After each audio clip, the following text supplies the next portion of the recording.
Bonjour! No bonsoir yet, dear friends. This is the autumn equinox. I'm with the famous Joe Papendick, the man who has two green hands on each side. He's unbelievable, and he's done such an amazing job at all our properties that we wanted to tell you something very special.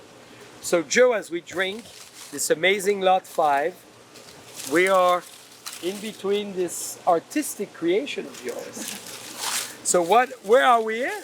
Well, we're at the end of the season, and the corn has, I guess you could say, gone to rest. It's dried up, Yeah. and we are celebrating the 12 hours of day length and 12 hours of night. So the autumn equinox has already passed, and we're moving into fall, moving into winter.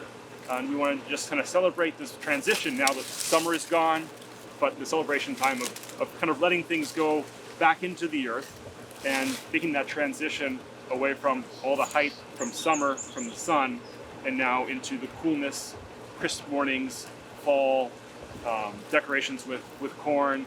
But also the important part of looking at how does the solar holiday, being the equinox, and then you have the lunar holidays, which we always, of course, like to talk about the lunar importance.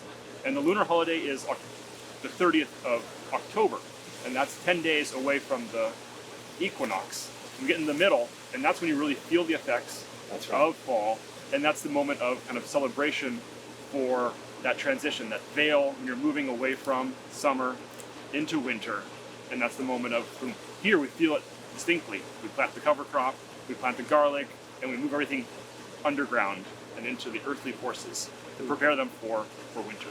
This is brilliant, dear friends. Did you hear all that philosophy, which really has inhabited us all at Raymond and all our wineries? And this is very exciting. And Joe, as we are in the middle of those beautiful corns, great smell, by the way. Yes. You know, I wish you were all here with us. You could smell in the corn. Every season has a lot of value. And as you prepared this season, you started to plan for this season and work the earth for a while. Give us the process of how and when you started all that. Well, there was a process with the crop rotations. So we had corn grown in these beds. Corn is call it a heavy feeder. It's one that takes out a lot of nutrients from the soil, and we'll have to replace it with something that is a heavy giver. And they'll be able to provide and restore the nutrients that have been lost, removed from the large stalks that are here, the amount of nutrients that came out that we've eaten from this corn.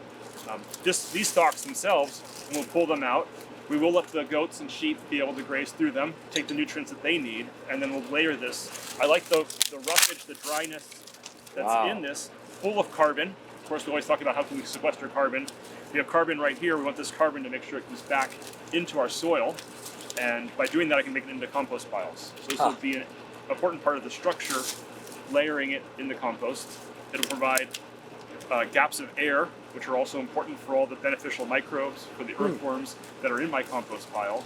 And so I can provide layers with this, combining it with green weeds, fresh weeds that would be high in nitrogen. Animal manures, of course, from our goats and our sheep and our chicken, will be layered in there too. Yes. And as we move through, we'll create a very large pile of over 4 feet tall, and as long as we need to, and that'll decompose and provide those nutrients for next spring, next summer, as we begin this. So we always think forward. You're always working on the next calendar with Mother Nature and what remains from it. You know, we sometimes always think that this is dead or this is worthless, when this is in fact very worth it. And that's a very beautiful cycle of nature. So Joe, why is this wine a great wine for the fall? This is our collection, Lot 5. I love this wine. So tell us about what you think would make it a great companion to the fall in general, and whatever dish you always prepare with it. Well, it's Lot 5, but it's a field blend. And field blends are unique, where you can talk about the different varietals that were grown all together in one large block. And that aspect of having those varieties mixed together, we're talking about the harmony that's in gardens, the harmony that's in our space here of that companion. Having it in wine, where they got to ferment together and mingle and be able to provide the benefits of, they have a little bit of Petit Syrah, Cabernet Sauvignon, Merlot, and Zinfandel. And Zinfandel, exactly. Yes. And they all come together, create a very harmonious flavor. Definitely.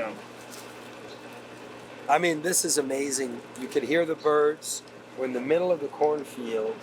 The theater of nature, of course, created by Joe. And we having this wine. I mean, what would you serve with this as you're a great chef?